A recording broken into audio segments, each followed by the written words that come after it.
Would you be the jerk for parking in a disabled parking spot? We'll get into that in a bit, but first, am I the jerk for showing my kids the bills? My 48-year-old female friend, 45-year-old female, have kids around the same age, 2 teenagers each. Last time I spoke to her, it was before a party we were both going to that she said her daughter was probably going to make her late to because she was taking a long time in the shower. I told her that my kids used to take long showers too, until we started showing them the water bill and at least one of them started taking shorter showers so it wouldn't cost as much. Personally, I don't see showing them as a bad thing because sometimes they do need to see how much they're costing us as parents. My friend responded that I was making them anxious. I thought that was a bit of a leap, as I talk about a lot about how much their clothes, food, or other wants cost openly. And me and my husband make a pretty good living too, so we started debating about it for a bit until we dropped it. This has been lingering on my mind for a bit, so posting to see if I'm the jerk. So first of all, I just want to mention and clarify, if you're annoyed at somebody in the comments or the stories, please don't dislike this video because I'm not the person writing these stories, I'm not the person in these stories, I'm just the one reading them, and if you dislike these videos, it actively hurts the channel. Only mentioning it because I've noticed lately AITA videos have way more dislikes than any other videos I put out, so it can't help but make me wonder if wires are getting crossed there. That said, in regards to this story, I think it's all about how you present it to your kids. I think it comes down to the cadence. If you deliver it in a way that will make them anxious, it'll probably make them anxious. If you present it in an open, learning kind of way, I don't really think that it's going to make them anxious. If you went at your kids like, "Do you know how much your long showers are costing me?" Then, yeah, you might put some trauma into them. If it's more, "Hey, I just want to give you a heads up that longer showers do cost a little bit more money. Here's some examples of how it could add up." Is that really going to make your kids freak out about it? Llamacorn commented, "Not the jerk. Kids need to learn the value of money. They need to learn how to budget. They need to become self-sufficient adults, but they also need love and kindness. So as long as your delivery was kind and to educate, you're all good." On the other hand, FluffyBudgie5 commented, "You are the jerk. My mom did this with my medical bills and it scarred me. Even if they're teens and mature in other aspects, they haven't held down a full-time job, so they don't really have perspective for those costs yet. I felt terrible hearing about a $300 bill because it sounded like a lot because my usual allowance was $10 to $20. But now as an adult, I understand the amount better. All you will do is make your kids feel guilty for existing or ever asking for help. I struggled with it for health problems for the rest of my childhood and teenhood because I got the message that it was too much to ask. Also, hi, I'm Steven, and if you guys enjoy getting to decide whether or not all of these people are jerks, it would be amazing if you hit those like and subscribe buttons down below. That said, our next story is, am I the jerk for not welcoming my brother-in-law's new girlfriend into my life? For context, my sister recently, 4 months ago, left her husband, my brother-in-law, after years of his alcoholism and cheating. My husband has been friends with brother-in-law for years. They only met through my sister and I. My husband has stayed friends with him, though only just, because neither of us approve of how he's handling the separation. Brother-in-law has spent months being nasty to my sister and making each step harder than it needed to be. I've not spoken to brother-in-law or spent any time with him since, other than twice when I saw him around town. I was polite and said hi. As expected, both my sister and brother-in-law have started dating other people. He now has a new girlfriend of 1 month. Yesterday, he asked if he could bring the new girlfriend to our house so we can get to know each other, etc. I said no. He accused me of being unreasonable and immature. I find the request utterly obnoxious, to tell you the truth. Do people really think that's normal? To treat my sister poorly, to be separated, and then still want to be part of my family? Does that make me the jerk here? He's only been dating the new person for a month. Am I expected to meet every new girlfriend? So I myself say it depends on the relationship you had before the separation and also what relationship you want to have after. I mean, I know it sounds like OP doesn't want to rock the boat here, but shouldn't OP just go ahead and communicate their expectations of like how much distance and relationship they're going to even expect with this brother-in-law, ex-brother-in-law? Dragon Celica commented, not the jerk. I find it disconcerting that your husband is still that close to your brother-in-law though. The man cheated on your sister, what sounds like multiple times, and he's an alcoholic. That's not the kind of person I would want around, even more so given your sister was the one who suffered under it. You don't need to remain connected to your ex-brother-in-law. You certainly don't need to invite him into your house. Since you're no longer in his social circle, there's no reason you would need to meet his new girlfriend.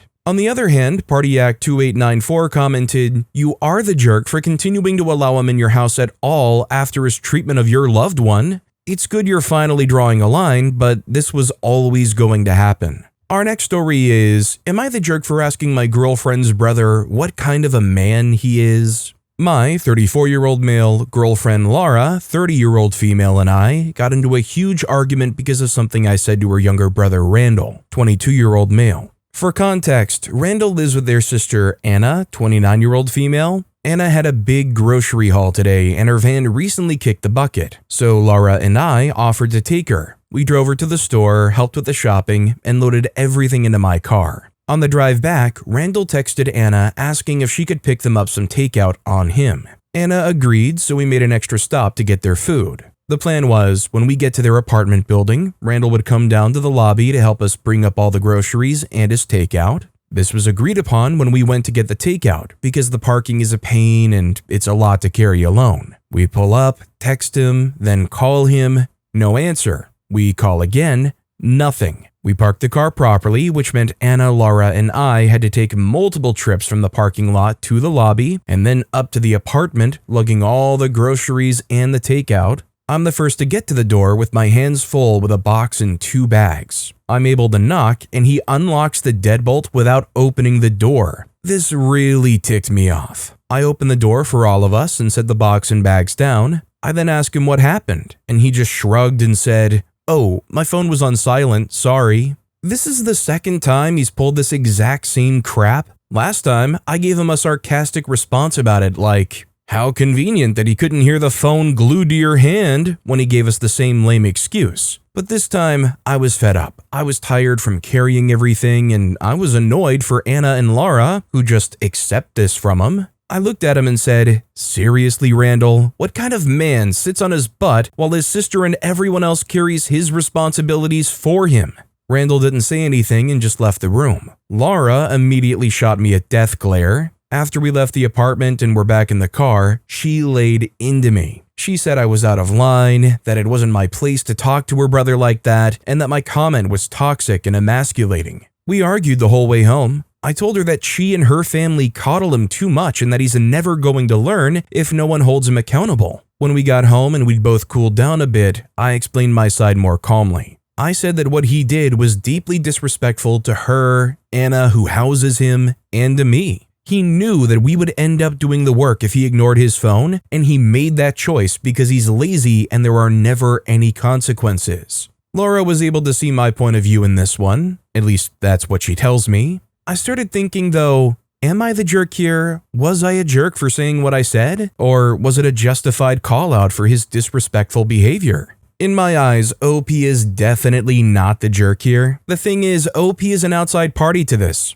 I feel like it's honestly telling that this person is not only so lazy that they're willing to do that to their own sister who gives them a place to live, but is willing to do it to somebody that doesn't really know Randall and is going to be, understandably, more comfortable just laying into somebody like that. I mean, at this point, Randall clearly knows that their sister is going to just take it. But for them to not even be willing to open the door for OP and expect that OP, who has no skin in the game here, is going to take that kind of behavior is crazy. Screw the Roses 1986 commented, "Not the jerk." So he could use his phone to get takeout, but not to help you all with the grocery haul? I think you were far too kind, honestly. And if that comment was emasculating, well, maybe he should act as a decent human being. On the other hand, Embarrassed Bake 1073 commented, "You are the jerk. It wasn't your place to say anything, and if you had a problem with it, you should have spoken to your girlfriend. You're not even married. Not to mention, it's a little rich that you're so mad when he is 12 years younger than you are.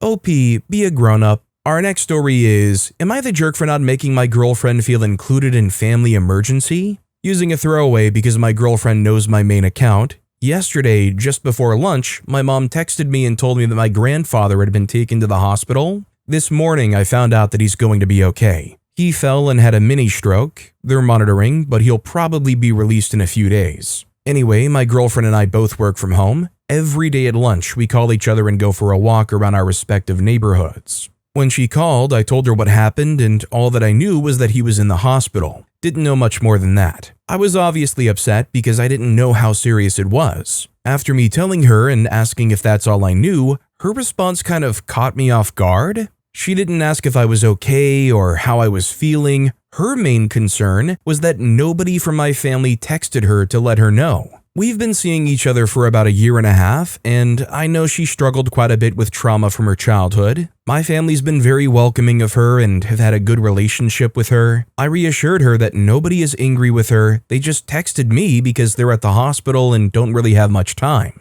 I know she struggles a lot with abandonment and feeling rejected. I feel like as much as I support her through her struggles, the moment I needed support from her, it's still all about her feelings. But then I feel selfish for feeling that because I know how upset she was for feeling left out. After work, she came over to my place and I cooked dinner for us. She was still upset about not being told about my grandfather, so she asked me to text my mom to say to keep us posted. I guess because I was both physically and emotionally exhausted from all of this, I texted keep me posted instead of us. Now she's very angry at me because I didn't include her in the text, and she's angry that it now looks like she doesn't care about my grandfather. I know my family knows she cares, but she seems more concerned about the optics of her concern than actually being concerned about my grandfather. I guess I'm just feeling confused about the whole thing. The reason I might be the jerk is because I didn't include her in the text to keep us posted, and it further makes her seem like she doesn't care about my grandfather. Also, I might be selfish in feeling angry that I've been there for her and can't count on her for support. Edit to clarify, we don't live in the same city as my family, we live about 2.5 hours away. Personally, I don't think OP is the jerk. OP needs support, and I think it's valid to feel like in this situation, you're getting no support at all. For them to be giving you so much grief over not using us instead of me in a text rather than focusing on the thing at hand, I mean, who wouldn't be exasperated? Maleficent Web 6034 commented, not the jerk. She's making your grandfather's emergency all about her. This is insane behavior. It's so self-centered. This is a pretty big red flag, you should treat it as such. Expecting your family to think about texting some girlfriend, even if they love her, about an ongoing family medical emergency is so freaking egotistical, I can't even convey my disgust in this post. You don't live together, you aren't engaged, she is way out of line. Sputnik Zaddy commented, you're the jerk to yourself in the long run. You know dang well that this was absolutely shameless of her. Stop making excuses for this behavior, seeking validation from strangers to keep yourself in a relationship with this person. Being alone is better than staying with someone who's this narcissistic. You'll be better off breaking up and dealing with your deficit of self-worth in therapy. Good luck, man. Wish you and your family well. Our next story is, am I the jerk for not telling my mom my friend's name and blocking her after she called me 50 plus times? I, 21-year-old female, live on campus and have an agreement with my mom, 53-year-old female, that I'll tell her where and when I'm going if I'm going out. Which is kind of obsolete since she has my location anyways. A month ago, I told her I was going to hang out with a friend, 21-year-old female. She kept prying for where I was going, how long I'd be out, how many people would come with, and how safe the area would be. I willingly gave her the information so that I could just get to where I needed to be. Until she asked for my friend's name. I always hate that she assigns biases against my friends based on what race she thinks their name is. I've always blatantly refused giving out names and explained that I don't like when she makes assumptions of my friends. I shut her down when she asked for my friend's name, and she called me 50 plus times. She said she needed the names for safety reasons in case I went missing. I told her that didn't make sense since I had my phone and she already knew where I was. I texted that I was busy because I'd arrived and wanted to enjoy myself and would call her later. She ignored this and continued calling me, so I blocked her. I didn't call her back after the event because I was too angry that she disrespected my no and attempt to set a boundary. She's been ignoring me since for the past month. I came home yesterday for a medical appointment and the silent treatment has become more obvious. She doesn't speak to me directly and asks my dad to text me, like asking if I'm hungry and letting me know she's left food on the table. She ignored my birthday a few days ago but left a birthday gift in my room. She's been ignoring my texts otherwise, and I continue to act normally despite her silence. I overheard her calling my dad that she wants me to apologize first. I get that she worries, but this feels more about control than concern. I didn't feel comfortable giving her my friend's name, and I didn't like being called over 50 times after I said no. Am I the jerk for refusing to tell her my friend's name and blocking her? I feel like you would be able to find a lot of people that would say OP's already giving too much, giving their location constantly to their mom, especially with the way this mom acts. When you have a parent like this, how do you address it? Do you just, no, stop ever asking for my friends' names? I mean, based off of the 50 plus calls, I don't know if even that would work. Girl Dad 2023 commented, if she's leaving you alone and not basically stalking you, it's a win-win for you. Let her pout and throw a tantrum. You're 21 for God's sake, not the jerk. On the other hand, Mochi7227 commented, you are the jerk. She needs a name to speak to the person if the need arises. She's not going to call the person if you're not missing. Our next story is, am I the jerk for asking why my coworker wears makeup every day? Howdy, never posted here. Throwaway account, yada yada yada. So I, 29-year-old male, was at work during a pretty long meeting with a few other coworkers. One of my coworkers is new, late 30s female, and the conversation steered around our professional experiences and history. Pretty standard, I guess. Midway during reviewing some boring stuff, this coworker asked me with a smirk, can I ask you a question? Since we were talking about our professional lives, I was like, yeah, sure, what's up?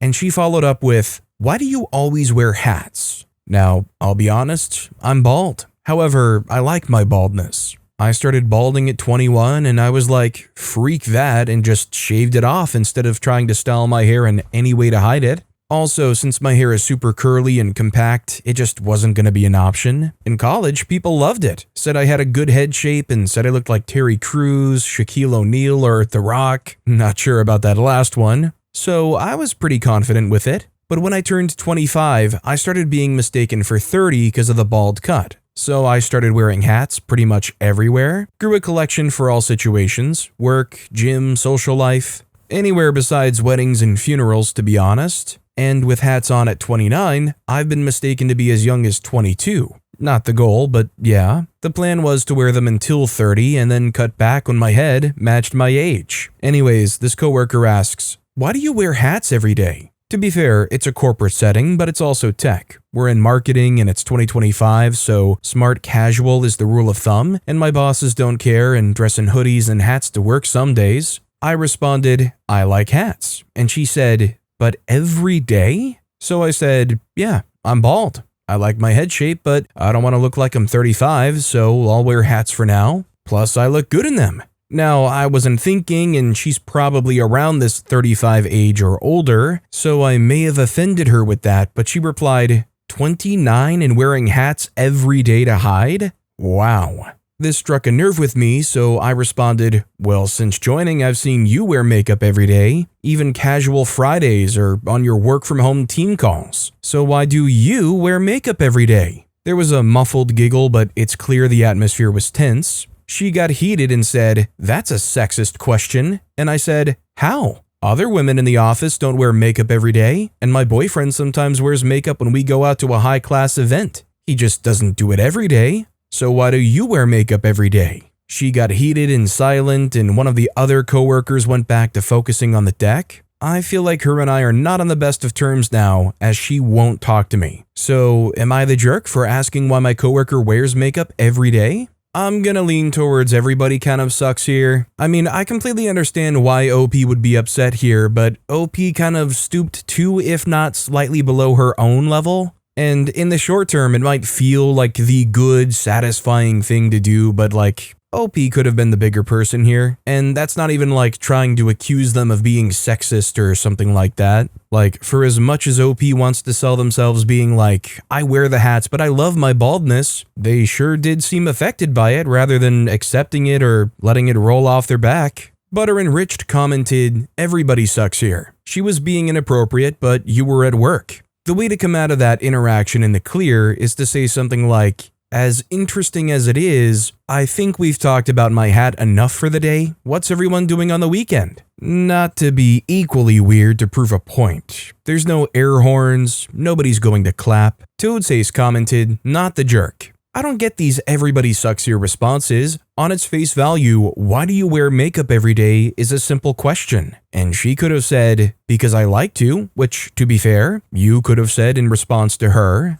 She was majorly out of line for not dropping it after your first response. She was rude for continually questioning your choices, also the smirk, but I don't know if people actually do that in real life. On the other hand, Great Willow 4843 commented, "You're the jerk for making this up. You shave your head completely bald, so a hat wouldn't hide that. She knows you're bald. This seems like something someone rude would say to a person they suspect has thinning hair." Our next story is, am I the jerk for staying in a disabled spot, or was grandma overreacting? I'm 25-year-old male, disabled, and I have a valid disabled parking permit. I drive an older BMW, a nice one, in my opinion. After my physiotherapy, I walked back to my car, parked in a disabled parking spot. I got in and spent a few minutes on my phone before heading home, just taking a short breath. I always do that after physio. The parking lot was nearly empty. Next to me were 3 regular open spots, and across from me, there was another empty disabled spot with 2 free spaces beside it. And it's a free parking area, by the way. Then a woman, somewhere mid-60s, drives up.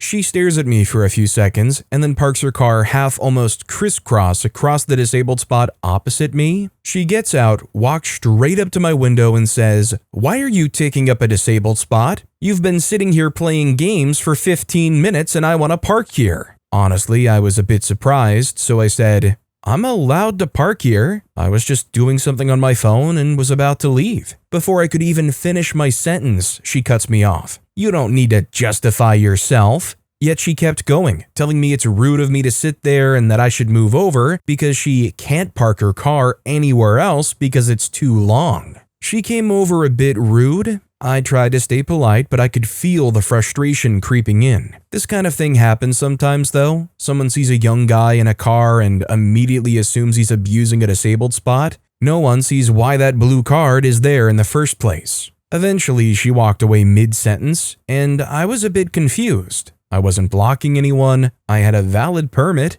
and I was planning to leave. So was I really being rude, or was she just frustrated? Edit, I think I stood there for 5, maybe 6 minutes, no longer. As for my disability, I have Friedreich ataxia. I currently walk with a walking stick, am a bit wobbly when standing, everything costs energy and my voice is a little distorted. It doesn't get any better. When I sit, I look completely normal. Not for pity, just understanding. I don't think OP's the jerk unless that parking spot has a posted sign that says no loitering or no parking for more than X amount of minutes. I really don't think there's going to be any enforcement that's going to kick them out of there for being on their phone 5 minutes after a workout. The placard alone says OP has the right to have that spot parked there, and if OP's telling the truth, there are plenty of other spots that she can park in. Just because they're maybe arguably 5 to 10 feet further away from wherever she wants to go because they're another lane over, doesn't mean that OP's the jerk for gathering themselves before leaving, at least in my opinion.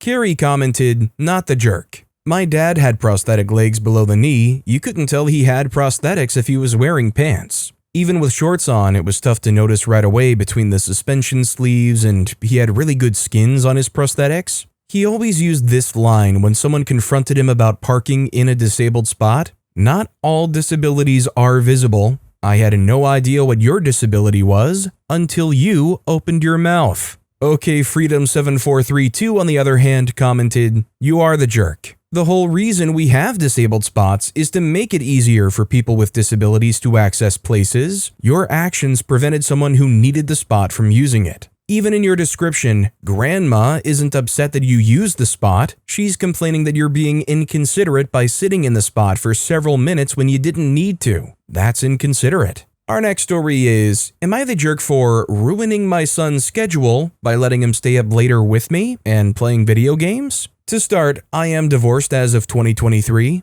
I'm 35-year-old male and my ex-wife is 36. We co-parent pretty efficiently and I have my son, 13, every other week. She has him on the other weeks, and on Saturday, we try to do something together as a family before we send him off to stay with the other parent. I should make this distinction. We parent pretty differently from each other. I'm much more lax, so long as he keeps his grades up and stays out of trouble. His mother, on the other hand, is much more hands-on and more of a manager mom, to put it in words. For instance, she only lets him play video games on Friday and for no longer than an hour or two. He has a strict bedtime of 9 p.m. no matter the day, and she cooks all of his food. She doesn't like fast food or anything like that and doesn't let him eat it. I, on the other hand, do enforce a bedtime of 9 p.m. on school nights, but 11 on Fridays. And on Fridays, I couldn't care less if he games for a few hours, so long as he makes it to bed on time and has done his homework. With that out of the way, this week I noticed he was studying a lot more than usual, and he told me he had some tests coming up on Friday, an algebra test, an English test, and a history test.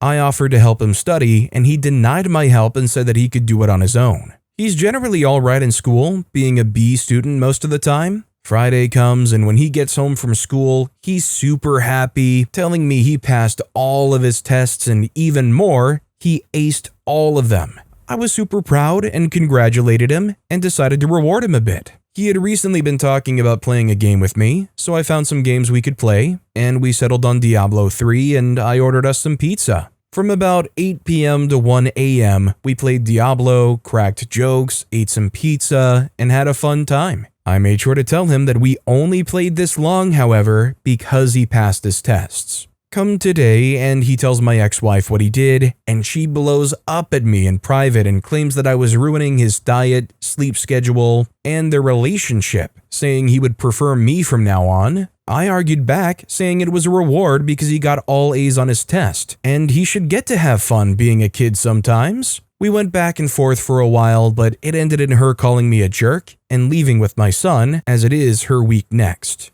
I'm a bit conflicted because I think he deserved to have a reward for this, but I can see how she might see it as me trying to be like the fun parent, I suppose. Am I the jerk for this? Edit, for everyone saying that I'm just a Disneyland dad, that isn't the case. He has structure over here too. We just do a lot of the things together, and I give him to be a kid. We study together, clean together, cook together, we even make figures and maps for our D&D campaigns together, and we work out together. I didn't mention it in the original post because I didn't know the precedent here was useless fathers, but here you go. I myself can't say that OP is the jerk here. All I know is if I experienced one of these events with my own dad, it would be a memory that I would cherish forever. I mean, if you take OP at their word, they made it clear that this was a one-off thing for doing so well in school, and OP does implement a bedtime every other day. I mean, I do kind of subscribe to the line of thinking OP has, in which you gotta be able to let your kids once in a blue moon stay up to 1 a.m. having fun. I think the important thing is being a good responsible parent every other time. I mean, let them recover that first day on the weekend and then make sure that they're back to the routine. NDL Xenon commented, "You gave your son an age-appropriate reward that included extra bonding time between the two of you,